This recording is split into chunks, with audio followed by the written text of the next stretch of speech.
when Vesuvius swallowed a city. Prologue. They found him in the spring of 1863, nearly 18 centuries after his death. He lay curled on his side in the hard darkness beneath the ash, his arms drawn up as though shielding his face from something terrible. When Giuseppe Fiorelli, the director of the Pompeii excavations, poured liquid plaster into the void where his body had once been, the plaster filled every crevice, every fold, every desperate gesture frozen in that final moment.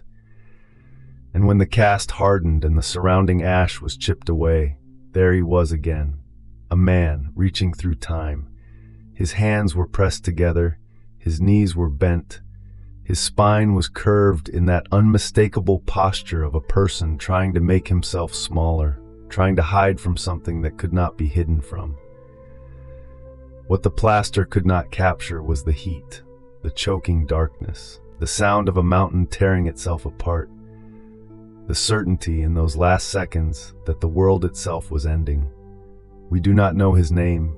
We do not know if he was a slave or a freedman, a merchant or a laborer, a father or a son.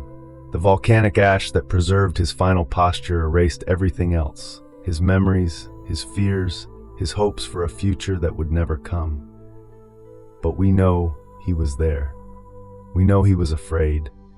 And we know that in the final hours of his life, he experienced something that no human being should ever have to witness.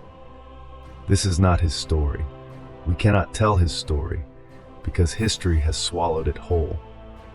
But there were others in Pompeii that day. Bakers and fullers, merchants and slaves, mothers and children, soldiers and priests. 20,000 souls going about the ordinary business of an ordinary Roman city, unaware that above them, the mountain they had lived beside for generations was about to awake from a sleep of centuries. This is the story of one of them. His name was Lucius Petronius Faustus. He was 34 years old. He was a baker. And on the morning of August 24th, in the year that the Romans called the consulship of Titus and Vespasian, he woke before dawn to begin what he believed would be an ordinary day. He was wrong. Chapter 1. The Last Ordinary Morning. The roosters of Pompeii began their chorus while the sky was still dark. Lucius lay motionless for a moment, listening. Beside him, his wife Fabia slept with her back toward him, her breathing deep and steady. The night had been warm, and she had pushed the thin linen sheet down to her waist. In the faint light that crept through the window from the street, he could see the gentle rise and fall of her shoulders. 8 years of marriage, and still he found himself watching her sleep. There was something sacred about it. This woman who had chosen him, who had given him a daughter, who had made his house a home. In sleep, her face softened in ways it rarely did during the waking hours. The small worry lines around her eyes disappeared. The tension in her jaw released. She looked in those moments like the girl he had married, rather than the woman who managed their household, their finances, and their 8-year-old daughter with the quiet efficiency of a Roman general. He did not want to wake her, but the bread would not bake itself. Lucius rose carefully from the bed, placing his feet on the cool stone floor with the practiced silence of a man who had been waking before dawn for nearly 2 decades. The darkness in the room was almost complete, but he knew every inch of this space by memory. The low wooden chest where he kept his tunics, the small table where Fabia kept her bronze mirror and her hairpins, the doorway that led to the tiny courtyard where his mother slept in the summer months. He dressed quickly in the darkness, a simple tunic belted at the waist, leather sandals that had been resoled 3 times but still served their purpose. The morning air was already warm, that particular thick warmth that settles over the bay in late summer, promising another day of heat and sweat, and the smell of the sea mingling with the smell of the city. Outside, the street was quiet but not empty. Other bakers were stirring. In the distance, he could hear the grinding of a millstone, Gaius Terentius probably, who always started before anyone else, and who always complained that the rest of them were lazy. A dog barked somewhere, a short, sharp sound that was answered by another dog farther away. Lucius walked the familiar route to his bakery, his sandals slapping softly against the raised stepping stones that allowed pedestrians to cross the streets without stepping in the accumulated filth of the day before. The stepping stones were worn smooth from centuries of feet, and in the darkness, he could have found his way by touch alone. The bakery had been in his family for 3 generations. His grandfather had built it, laying the stones of the oven with his own hands. His father had expanded it, adding a second millstone and hiring his first slave to help with the grinding. And now Lucius ran it, as he had since his father's death 6 years before. The building was modest by Pompeian standards, a single room open to the street, with the great domed oven at the back and the 2 millstones positioned near the entrance where the donkey could walk its endless circles, grinding wheat into flour. There was a small storage room where Lucius kept his supplies, and above it, a cramped loft where Quintus slept. Quintus was already awake when Lucius arrived. He was an old man now, past 60, with a back bent from decades of lifting flour sacks and a face as weathered as the stepping stones in the street. He had been his father's slave and his grandfather's before that, and Lucius had freed him 5 years ago in gratitude for his loyalty. But Quintus had nowhere else to go and no other skill but baking, so he stayed on as a freedman, working for wages that Lucius suspected he never spent. The old man was kneeling before the oven, coaxing the embers back to life. He did not look up as Lucius entered, but he spoke in that gravelly voice that always sounded like he had just swallowed a mouthful of ash. Quintus observed that the fire had burned low overnight, lower than usual. He would need more wood to bring it back up to baking temperature. Lucius nodded, though Quintus could not see him. He moved to the storage room to check their supplies. 2 amphorae of grain remained, perhaps a week's worth of bread if they were careful. He would need to visit the merchant at the harbor within a few days to arrange the next delivery. The work of baking was rhythmic, almost meditative. First the fire, then the flour, then the water, then the kneading. Lucius had done it so many times that his hands knew the work without his mind's involvement. He could think of other things while his fingers worked the dough. His daughter Petronia's upcoming name day celebration, the leak in the roof that he kept meaning to fix, the political gossip he had overheard at the baths the day before. By the time the sun began to color the eastern sky orange and pink, the first loaves were baking in the oven. The smell of fresh bread drifted out into the street, that warm, yeasty aroma that Lucius had long since stopped noticing, but that never failed to draw customers as soon as they opened for business. Pompeii was waking up around him. He could hear the sounds of the city coming to life. Voices calling greetings, the clatter of cartwheels on stone, the braying of a donkey protesting its morning labor. The thermopolium across the street was opening its shutters, and the smell of something cooking, beans perhaps, or lentils, joined the smell of bread in the morning air. At some point, he heard the familiar patter of small feet, and then Petronia was there, appearing in the doorway of the bakery like a small, determined ghost. She was still in her sleeping tunic, her dark hair tangled from the night, her feet bare despite her mother's constant admonitions about the filth in the streets. She announced that she had come to help. Lucius smiled. His daughter's idea of helping usually involved eating as much dough as she managed to knead. But he welcomed her company. He set her up at the smaller kneading board with a fist-sized ball of dough and watched her attack it with the fierce concentration of an 8-year-old who believed she was doing vital work. She chattered as she worked, the way she always did, about the dream she had had the night before, about the stray cat she had been trying to befriend, about her friend Lucia, whose father had promised to take her to the gladiatorial games next month. Lucius listened with half an ear, making appropriate sounds of interest while he pulled the first loaves from the oven and set them on the wooden rack to cool. The morning customers began to arrive. A slave woman from one of the wealthy houses on the Via dell'Abbondanza, buying bread for her master's breakfast. A bleary-eyed fuller who worked the night shift and always stopped for a loaf on his way home. The wife of the leather worker 2 streets over, a heavy woman with a ready laugh who always had a piece of gossip to share. By mid-morning, the bakery was in full swing.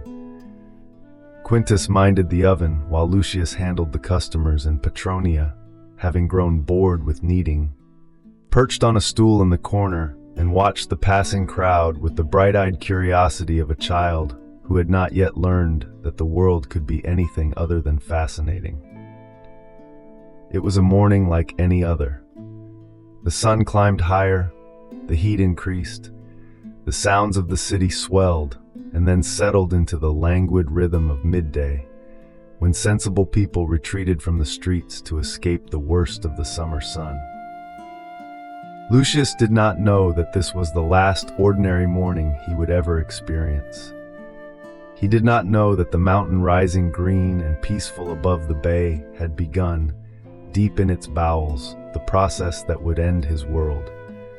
He did not know that beneath his feet, unimaginable pressures were building, that rock was melting, that a violence beyond human comprehension was gathering itself for release. He only knew that the bread was baking well, that his daughter was laughing at something in the street, and that later, when the afternoon heat broke, he would walk home to find his wife and his mother and share the evening meal with the people he loved. It was, by every measure he had for such things, a good day. He could not have known it was his last. Chapter 2. Gathering Shadows. The ground had been trembling for days. It was nothing dramatic, just a faint vibration, barely noticeable unless one was paying attention. The water in the courtyard basin would ripple without wind. A plate left too close to the edge of a table might inch its way toward the floor. At night, lying still in the darkness, one could feel the earth shifting restlessly beneath the city like a sleeper troubled by dreams. The people of Pompeii noticed, of course. They were accustomed to earthquakes. The great one 17 years before had destroyed half the city and killed hundreds. They had rebuilt, slowly and painfully, and many buildings still showed the scars of that catastrophe. The Temple of Jupiter in the Forum remained under repair. Cracks ran through walls that had been hastily patched. Some buildings had never been rebuilt at all, their ruins serving as reminders of the Earth's capacity for violence. But these recent tremors were different. They were smaller, gentler, almost tentative. The kind of tremors that happened all the time in this part of the world. Nothing to worry about. That was what people told themselves. That was what Lucius told Fabia when she mentioned over the evening meal that the tremors seemed to be happening more frequently. He reminded her that the earth always shook in Campania. It was simply the way of things. His father used to say that the gods were restless here, that the bay was a place where the underworld came closer to the surface than it did elsewhere. Whether one believed in such things or not, the tremors were part of life in Pompeii, as constant and unremarkable as the summer heat. Fabia accepted this, because there was nothing else to do. But later that night, lying awake in the darkness, Lucius found himself less certain than he had sounded. Something felt different this time. The tremors had a quality to them that he could not quite name, a tension, perhaps, or an expectancy, as though the earth was gathering itself for something. He pushed the thought aside and eventually slept. The next morning, a strange thing happened. Lucius was walking to the bakery in the pre-dawn darkness when he realized that he could not hear any birds. On any normal morning, the sky would be full of them. Sparrows chattering in the eaves, pigeons cooing on the rooftops, the occasional cry of a seagull drifting up from the harbor. But today, the city was silent except for the sounds of humans and their animals. He mentioned it to Quintus, who shrugged and said that birds did strange things sometimes. Perhaps the heat was driving them elsewhere. Perhaps they were nesting. The old man did not seem concerned, so Lucius put it out of his mind and focused on his work. But throughout the day, he found his eyes drifting toward the mountain. Vesuvius rose above the bay like a benevolent guardian, its green slopes dotted with villas and vineyards. It was beautiful in the way that all mountains are beautiful, serene, eternal, indifferent to the small concerns of the humans who lived in its shadow. The wealthy Romans who owned estates on its flanks prized the volcanic soil, which produced wines of exceptional quality. The common people of Pompeii rarely thought about it at all, except perhaps to use it as a landmark for giving directions. Lucius had lived his entire life within sight of that mountain. He had never thought of it as anything other than a fixed point in his world, as unchanging as the stars. But today, something seemed different. The peak, usually so clearly defined against the sky, seemed hazier than usual, as though a fine mist hung around its summit. And was that a faint smell in the air, something sulphurous and sharp beneath the normal smells of the city? He was imagining things. The heat was playing tricks on him. He returned to his work and did not think of the mountain again. That evening, returning home through streets that seemed unusually quiet, Lucius encountered his neighbor, Marcus Vesuvius, a cloth merchant who kept a shop near the Forum. Marcus was standing in the doorway of his house, looking up at the darkening sky with an expression that Lucius could not quite read. Marcus asked if he had noticed anything strange about the animals lately. His dogs had been acting peculiar all day, restless, whimpering, refusing to eat. And his slave had mentioned that the horses in the stables near the harbor had been skittish and difficult to manage. Lucius admitted that he had not paid much attention to such things, but now that Marcus mentioned it, the stray cats that usually haunted the streets near his bakery had been absent lately. The two men stood in silence for a moment, neither willing to voice the thought that hung between them. Then Marcus laughed, a sound that was not quite convincing, and said that they were behaving like old women, jumping at shadows. There was nothing wrong except the heat and their own imaginations. Lucius agreed because it was easier to agree. But that night, he dreamed of fire. The following morning brought a stronger tremor than any that had come before. Lucius was kneading dough when it struck, and for a moment the ground seemed to roll beneath his feet like the deck of a ship on rough water. The millstone groaned. Flour dust rose from surfaces throughout the bakery. In the street, someone cried out in surprise, and then it was over, and the world was still again, and people laughed nervously and made jokes about the earth gods having indigestion. But Lucius noticed that his hands were shaking slightly as he returned to his work, and he noticed that Quintus, kneeling by the oven, had gone very pale. The old man spoke quietly, almost to himself. He remembered the tremors before the great earthquake. They had felt different than these, sharper, more violent. But there had been something similar in the way they built, one upon another, each stronger than the last, like a warning that no one had known how to read. Lucius asked what they should do. Quintus did not answer for a long moment. Then he said that there was nothing to do. Where would they go? Every city in Campania sat on the same restless earth. One place was as dangerous as another. All they could do was tend to their work and trust that the gods would spare them. It was not a comforting answer, but it was the only answer there was. The day continued. The bread baked. The customers came and went. Petronia appeared around midday with a gift for her father, a smooth stone she had found near the harbor, dark and polished by the waves. Lucius accepted it gravely, as though it were a treasure of immense value, and tucked it into his belt where he could feel its cool weight against his hip. By evening, the tremors had subsided, and life in Pompeii returned to its normal rhythms. People ate and drank and laughed and made love and slept, secure in the belief that tomorrow would be much like today, and the day after much like tomorrow. Above them, the mountain kept its own counsel. The birds did not return.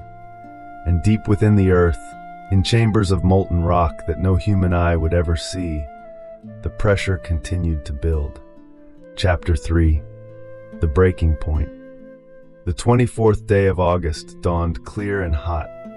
Lucius was at the bakery by his usual hour, the darkness giving way to a purple twilight and then to the full light of day.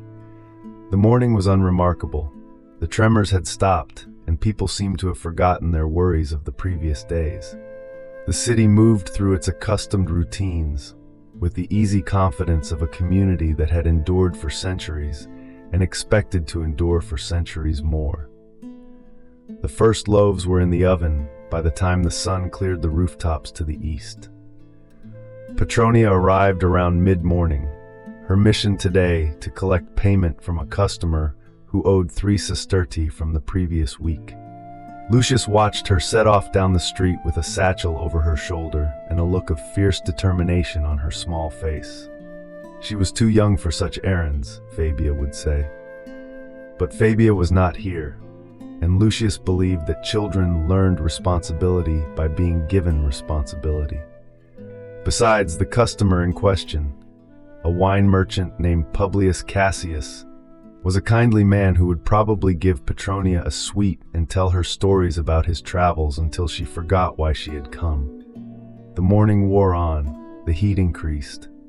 By noon, the streets had begun to empty as people sought shade and rest. Lucius sat in the doorway of his bakery, eating bread and cheese and watching the thin traffic pass by. Quintus was dozing in the storeroom, as he often did in the middle of the day. The oven had been allowed to cool and would not be fired again until the afternoon. It was around the 5th hour after sunrise when Lucius noticed the cloud. At first, he thought it was smoke from a fire somewhere on the mountain. A brush fire, perhaps, or a farmer burning stubble. Such things happened often enough that he did not give it much thought. But as he watched, the column of smoke grew larger with a speed that no brush fire could explain. It billowed upward, swelling and expanding, reaching toward the sky with an appetite that seemed almost alive.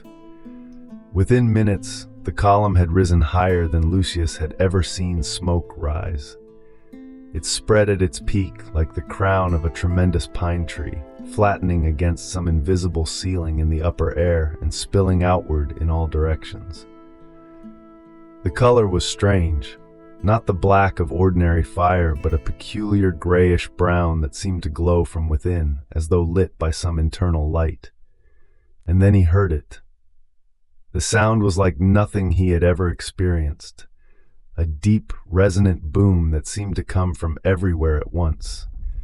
It was not like thunder, which cracked and rolled across the sky. This was more sustained, a continuous roar that vibrated in his chest and made his teeth ache. People were emerging from their houses now, drawn by the noise and the strange light that was falling over the city. They stood in the streets and stared upward at the mountain, at the impossible column of smoke and ash that was still rising, still growing, still reaching toward a sky that was beginning to darken despite the midday sun. Someone screamed, and then everyone was screaming, or shouting, or praying, and the streets that had been so empty moments before were suddenly full of people running in every direction, their faces twisted with a fear that had no name and no shape. Lucius stood frozen in the doorway of his bakery. His mind could not comprehend what he was seeing. Mountains did not do this. Mountains were made of solid rock, immovable and eternal. They did not explode. They did not vomit fire into the sky. They did not announce the end of the world with a voice that drowned out every other sound in creation. And yet, the column of smoke and ash had reached a height that defied all reason. and now things were beginning to fall from it. Small things at first, particles of white and gray that drifted down like an impossible snow, settling on rooftops and shoulders and upturned faces. Then larger things, stones, some of them still glowing with heat, clattering on the paving stones and hissing where they struck puddles of water. A piece of pumice the size of an apple landed at Lucius's feet. It was surprisingly light when he picked it up, porous and rough-textured, still warm from its journey through the upper air.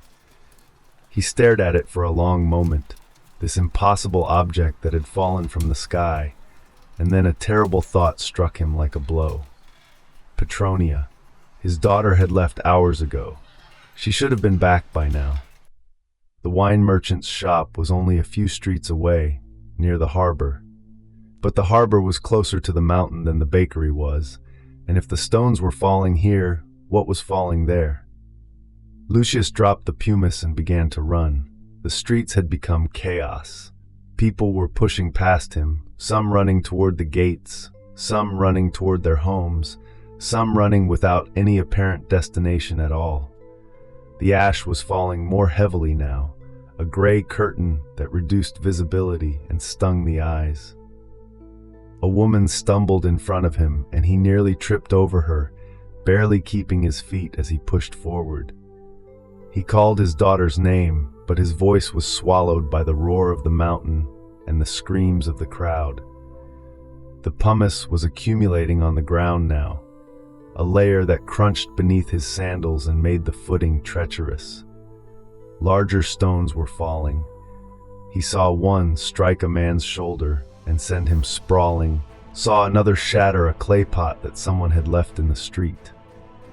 The air was thick with ash and fear, and the strange twilight that had descended over the city made everything seem like a nightmare from which he could not wake. He reached the wine merchant's shop and found it empty. The door was open. Amphorae of wine stood undisturbed on their racks. But there was no sign of Publius Cassius, and no sign of Petronia. Lucius stood in the doorway, gasping for breath, ash coating his lips and tongue. Where would she have gone? Had she already left? Had she been caught in the streets when the mountain exploded? He tried to think, but thinking was almost impossible. The roar of the eruption was continuous now, a sound that filled the world and left no room for thought. He could feel the ground trembling beneath his feet, and the ash was falling so thickly that he could barely see the buildings across the street. A shape emerged from the gray murk. For one wild moment, Lucius thought it was his daughter, but it was only a dog, running blind with terror, its eyes white and rolling. He turned and began to make his way back toward the bakery. If Petronia had any sense, and she did, his daughter was clever, she would have tried to return home when the danger started. She would be at the bakery, or she would be at their house, waiting for him with his wife and his mother. That was what he told himself. That was what he had to believe. The journey back took twice as long as the journey out. The pumice was ankle deep now, and every step was a struggle. People were still running past him, their faces gray with ash, their mouths open in screams that he could barely hear above the mountain's voice. A building somewhere nearby had collapsed. He could see the heap of rubble through the falling ash, could see hands reaching up from the debris, though whether they were the hands of the living or the dying, he could not tell. He did not stop. He could not stop. His daughter was out there somewhere, and he had to find her. When he finally reached the bakery, he found Quintus standing in the doorway, the old man's face a mask of ash and terror. The freedman seized Lucius by the arm and said something, but the words were lost in the roar. Lucius shook him off and pushed inside. The bakery was empty. The millstone stood silent. The oven was cold. And in the corner where he had last seen it, Petronia's kneading board sat covered in a thin layer of ash, the ball of dough she had abandoned still resting on its surface. She was not here. Lucius turned and ran for home. Into the maelstrom. Lucius ran through streets that no longer resembled the city he knew. The ash fell like the wrath of angry gods. Not snow, though it drifted and accumulated like snow. Not rain, though it fell as continuously and relentlessly as any storm. It was something else entirely, a suffocating blanket of gray that coated everything it touched, that crept into his mouth and nose and eyes, that turned the afternoon into perpetual dusk. He reached his house and shouldered through the door. The atrium was dark, the normally open roof now clogged with ash that had drifted in and accumulated in the impluvium. He called out for his wife, his mother, his daughter. For a terrible moment, there was no response. Then Fabia appeared in the doorway that led to the inner rooms. Her face was streaked with ash and tears, and when she saw him, she let out a cry that was half relief and half despair. She told him that Petronia had not come home. The words hit him like a physical blow. He staggered, caught himself against the wall, felt the world tilting around him, his daughter, his little girl, still out there somewhere in the chaos, in the falling ash, in the dying city. His mother emerged from behind Fabia, the old woman's face pale but calm. She had lived through the earthquake of 17 years before. She had seen the city destroyed and rebuilt. She was not a woman who panicked easily. She said that they could not stay here. The ash was accumulating too quickly. Already it was piling up against the doors, and if it continued at this rate, they would be trapped inside. They needed to leave the city to get to open ground where they could breathe. But Petronia, Fabia's voice cracked. She could not leave without her daughter. She would not. Lucius looked at his wife, at the anguish in her face, and made a decision that would haunt him for whatever remained of his life. He told her to take his mother and go to the harbor. He would find Petronia and follow them. If he was not there by nightfall, if the gods did not grant them that mercy, then she should board any ship that would take her and not look back. Fabia began to protest, but his mother silenced her with a sharp word. The old woman understood what Lucius was doing. She understood the choice he was making, and in her eyes, he saw something that might have been approval. He kissed his wife, he kissed his mother, and then he was out the door again, back into the ash and the darkness and the screaming streets.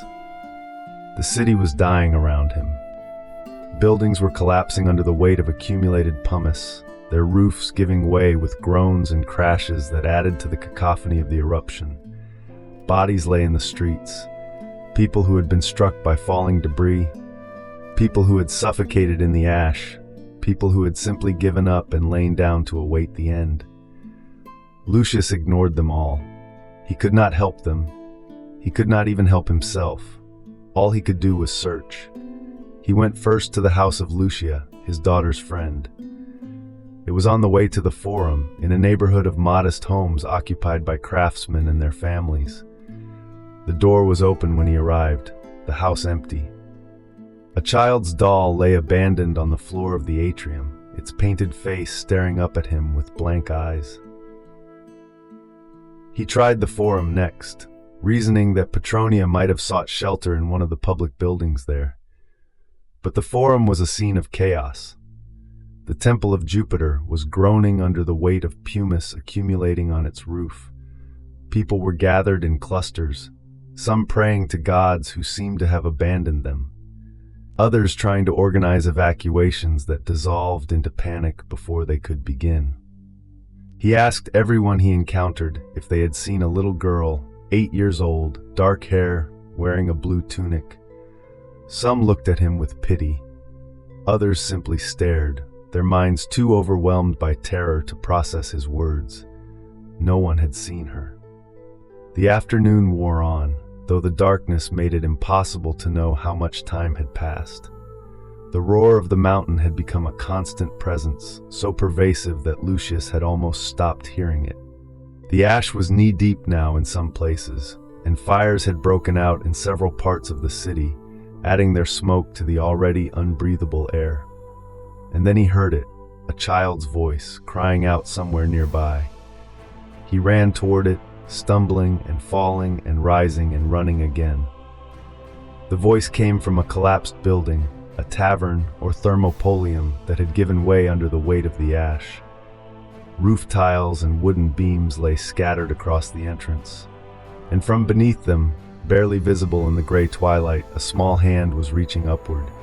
He threw himself at the debris, pulling at tiles and boards with a strength he did not know he possessed. The child's voice was still calling out, not words, just sounds of fear and pain that tore at his heart. He dug faster, ignoring the cuts on his hands, ignoring the ash that filled his mouth and nose. And then he was through, and he saw her. It was not Petronia. The girl was perhaps 6 years old, younger than his daughter. She was alive, but her legs were pinned beneath a fallen beam, and her face was streaked with ash and blood from a cut on her forehead.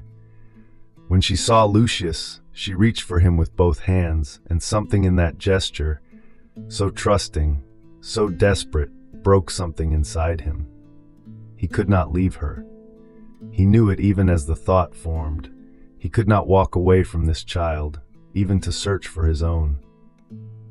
What would Petronia think of a father who abandoned a helpless little girl to die alone in the darkness? He braced himself against the debris and lifted the beam with all the strength remaining in his exhausted body. It moved, barely, just enough, and the girl scrambled free, crying out as she crawled through the narrow gap he had created.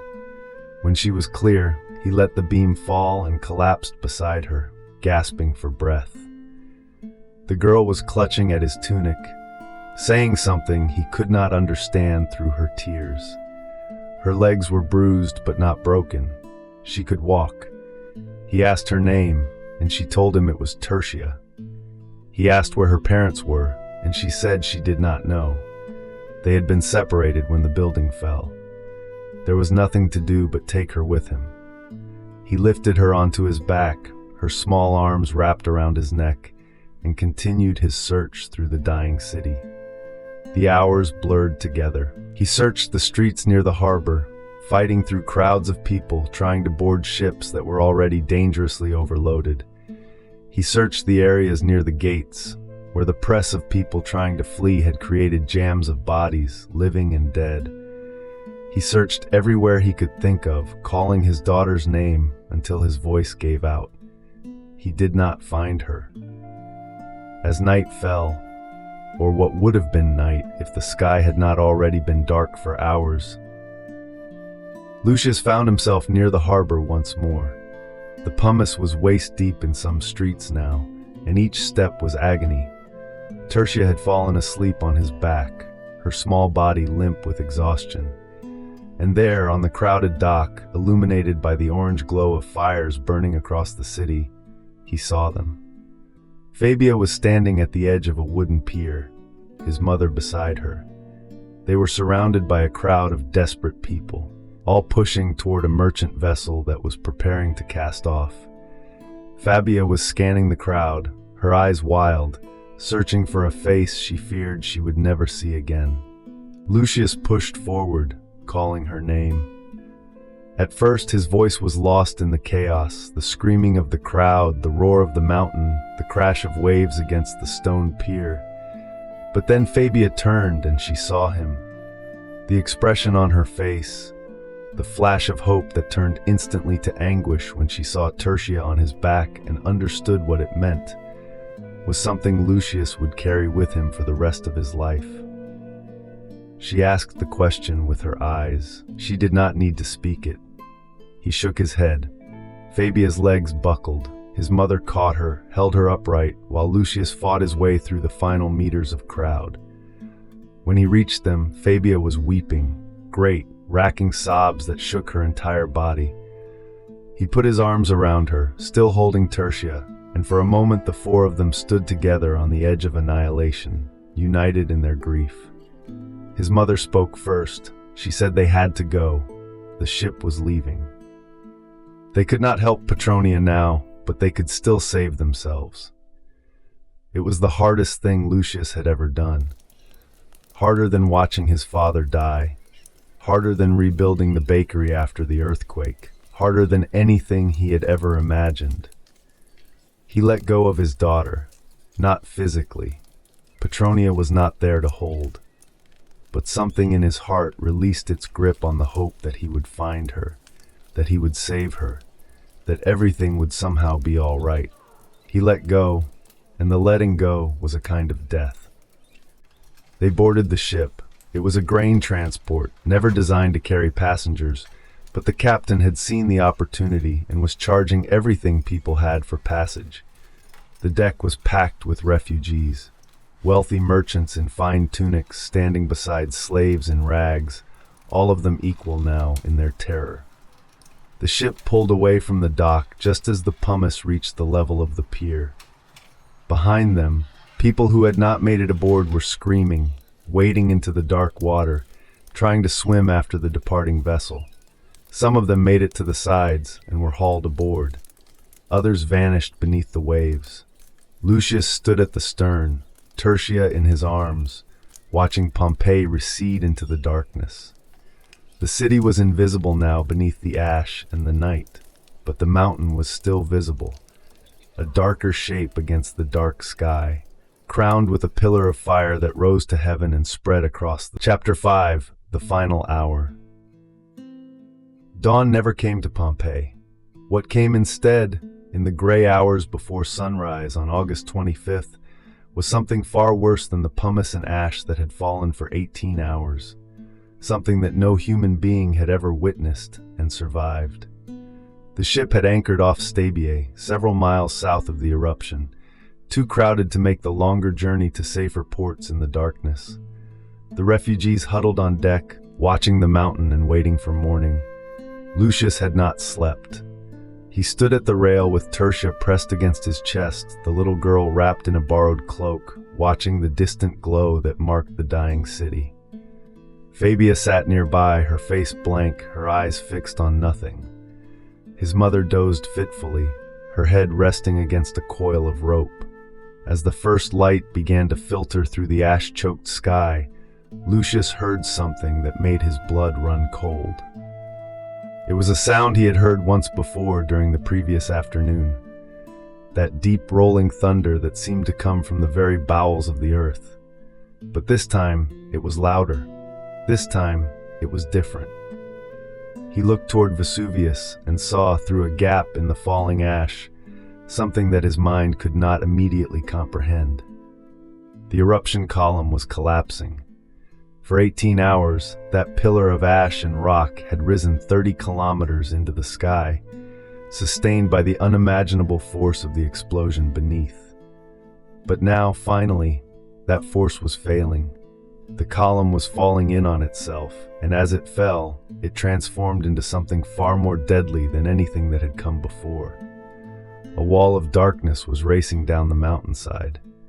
It was not a cloud in any normal sense.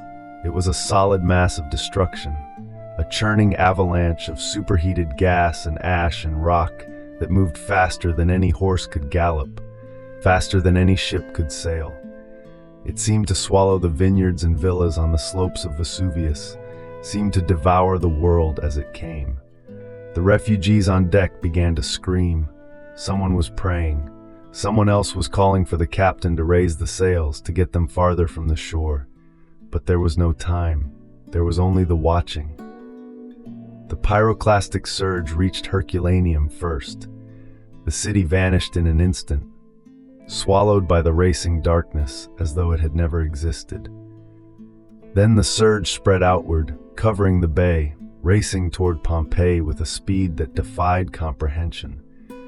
Lucius watched it hit the city where he had been born, where he had lived his entire life, where his daughter still remained. One moment Pompeii was there, a dark shape beneath the accumulated ash, marked by the orange glow of fires still burning in its streets. The next moment, it was gone, erased by a wall of death that moved too fast for the eye to follow. Modern scientists would later calculate that these pyroclastic surges traveled at speeds of up to 100 kilometers per hour, with temperatures ranging from 300 to 500 degrees. They would analyze the volcanic deposits and reconstruct the sequence of events with meticulous precision. They would understand, in ways that Lucius could never have understood, exactly what was happening in those final moments. Death would have been instantaneous. The superheated air would have seared the lungs of anyone caught in its path. The body would have been flash-heated to the point where muscles contracted violently, pulling limbs into the characteristic pugilistic pose that archaeologists would later find preserved in the hardened ash. There would have been no time for pain, no time for fear. Only the sudden transition from life to death, faster than a heartbeat. If Petronia was still alive when the surge hit, and Lucius prayed to every god he knew that she was not, she would not have suffered. That was the only comfort he could take, the only comfort there was. The surge did not reach the ship. By the time it dissipated, somewhere over the waters of the bay, it had lost most of its killing force. But the wave of heat that followed, the blast of air that smelled of sulfur and death, reached them even at anchor, hot enough to sting the skin and burn the eyes. Fabia was beside him now, her hand gripping his arm. She had seen what he had seen. She understood what it meant. Their daughter was gone. Their city was gone. Everything they had known and loved and built together, gone in an instant, buried under a shroud of ash and fire. She did not weep. She had no tears left. She simply stood there holding on to him as the sun finally rose over a world that would never be the same. The surge came again and again, each time reaching a little less far, each time depositing another layer of volcanic rock over the buried cities. By the time the last surge had passed, Pompeii lay under 5 meters of pumice and ash, Herculaneum under more than 20 meters of volcanic rock that would eventually harden into stone. 20,000 stories had come to an end in those terrible hours. Stories of love and loss, of triumph and tragedy, of ordinary days and ordinary hopes. Bakers and merchants, magistrates and slaves, mothers and children, all of them now silent beneath the gray blanket that covered their world. And somewhere out there, in the buried streets or on another ship sailing to safety, was a little girl with dark hair and a fierce spirit. A girl who had woken that morning excited to help her father collect a debt of 3 sestertii. Lucius would spend the rest of his life wondering which it was. He would never know. But that question belonged to the future. For now, there was only the ship and the sea, and 4 souls adrift on the dark waters. Lucius, his wife, his mother, and the little girl he had saved from the rubble. 4 people watching the sun rise over the grave of their world. The captain raised the sails as soon as there was light enough to navigate. The ship turned south, toward Naples, toward whatever future remained for those who had survived. Lucius stood at the stern, watching Vesuvius recede into the distance. The mountain was still there, but it looked different now, lower somehow, as though part of it had been blown away. Smoke continued to rise from its summit, but the violent force of the eruption seemed to have spent itself. The roar that had filled the world for so many hours had faded to a distant rumble. Tertia stirred in his arms, waking from the exhausted sleep she had finally fallen into. She looked up at him with eyes that were too old for her young face, and asked where they were going. He told her he did not know, but wherever it was, they would go there together. Behind them, the city of Pompeii lay silent under its shroud of ash. Soon the ash would harden into stone, and the city would be forgotten, buried for centuries under the peaceful green slopes of the mountain that had destroyed it. But some stories survived. Some people always do. Epilogue: Ashes in Memory. When dawn finally came to the Bay of Naples on August 26, 79 AD, the survivors emerged into a world they no longer recognized. The mountain had been transformed. Where Vesuvius had once risen as a single peak covered with vineyards, now there was a vast crater, smoking and seething. The cities at its base were gone. Pompeii lay buried under 5 to 7 meters of volcanic material. Herculaneum, closer to the mountain, had fared even worse, buried under more than 20 meters of rock. How many died will never be known with certainty. 20,000 souls had lived in Pompeii alone. Many escaped during the long hours of the initial eruption. Many more did not. Among the dead was Pliny the Elder, the Roman admiral who had sailed his fleet toward the disaster in a desperate attempt to rescue the residents of the coast. His nephew's letters remain our primary historical source for the catastrophe. The names of the buried cities faded from memory. Pompeii became a vague reference in historical texts until the accidental discovery of artifacts in the 18th century sparked the excavations that continue to this day. What those excavations revealed was a time capsule, a Roman city frozen in the moment of its destruction. And they found the people. The technique developed by Giuseppe Fiorelli, pouring liquid plaster into the voids left by decomposed bodies, revealed the final moments of hundreds of victims. A mother shielding her child, a dog straining against its chain, a man curled on his side, his arms drawn up as though shielding his face. Perhaps he was a baker who stayed too long. Perhaps he was a father searching for a child he could not find. The ash keeps its secrets. What became of Petronia, the baker's daughter who set out that morning to collect a debt of 3 sesterti, no one can say. Perhaps she perished in the streets of her city. Perhaps she found passage on another ship. We do not know. We will never know. 3 million people now live in the shadow of Vesuvius. They know the risks, but they stay anyway because this is their home and because humans have always lived in dangerous places. Perhaps the mountain will sleep for another 1,000 years, or perhaps the ground is trembling even now. We cannot know. We can only remember. And in remembering the people of Pompeii, we remember something essential about ourselves. That even in the darkest hour, people reach for each other. They save strangers. They carry children they do not know through streets of fire. That is the true legacy of Pompeii. The ashes preserved it. The memory makes it eternal.